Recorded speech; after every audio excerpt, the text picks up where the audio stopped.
Hello, welcome to another amazing Photoshop tutorial.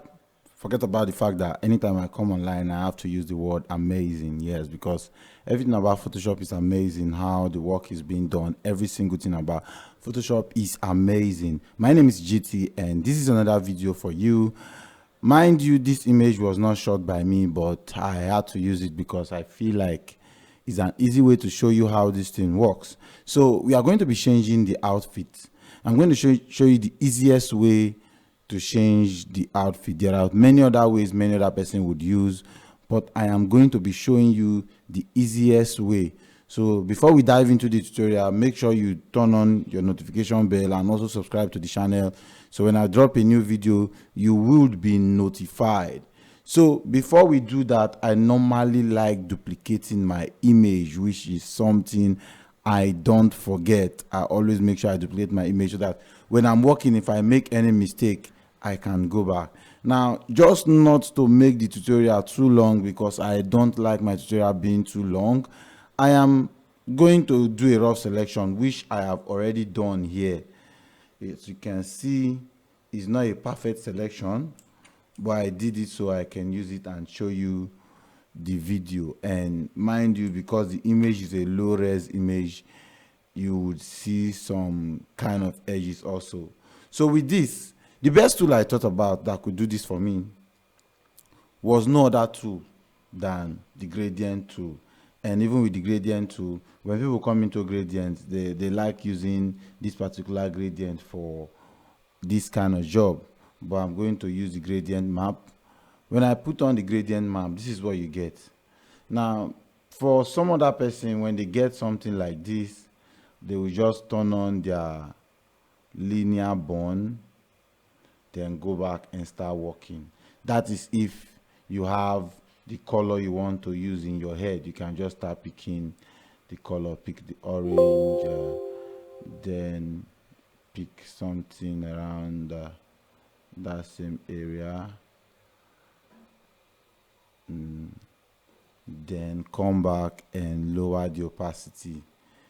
This has also worked for a lot of persons. As you can see, the details there, they are already there. Yes, the details are everywhere, but sometimes I feel like this particular one doesn't give the exact color I'm looking for. What if I'm looking for just this orange? What if this orange is what I'm looking at?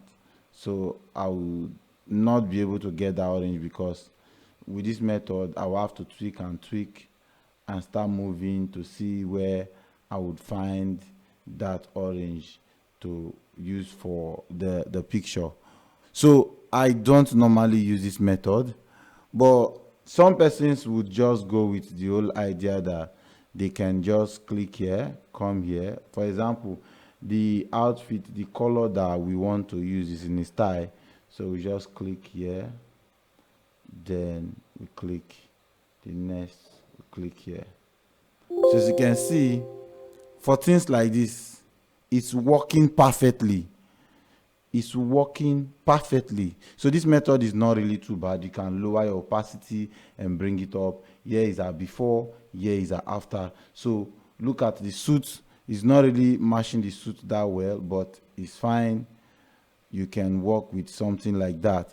So this is a method that a lot of persons have been using on their ways of changing the color in their outfits. So for me, I'll keep this in normal. Yes, I keep it in normal, then keep this. Yeah. So normal, then I'll come here. I'll pick any of the gradient, maybe this or this. For now, I'll go with this. Then I have a color in my head. Let's say the color I want is an orange color.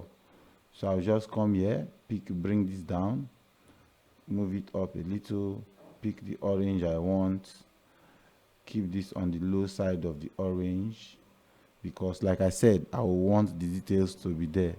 Then I'll say okay. Then for the bright side, I'll pick the bright side of the orange. I'll just bring this down, pick the bright side of the orange and say okay. Now with this, if I increase my opacity, this is what you get. So if you feel like this, you are not getting more of those blacks like you get with the other method, which is bringing up the linear bond method, you can either reduce the opacity or you use your blend if. With your blend if, you'll be able to at least get some of, as you can see as I'm moving it, these areas where you see the blacks. Then you now hold your alt and split and bring this back. When you split it like this, it gives you more depth in your shadow area. Just a little will be fine by me, but in other cases I normally move it a lot, so you can just move this or do the same for this other side. You can do that. So if you are not good with the whole blend if thing, you can take your time, practice how to use the blend if. The blend if is a very nice blend mode in Photoshop. So let's see our before and our after. This is our before, this is our after. So let's say we want to change the color to something else again. Let's say we want to change the color to red. We just go to the red, pick the red, bring this down, keep it at the dark side of the red. Then we say okay, come over here, go to the bright side of the red, which is around here. So when you do that with your combination, you have this nice looking red. So we moved from here to here.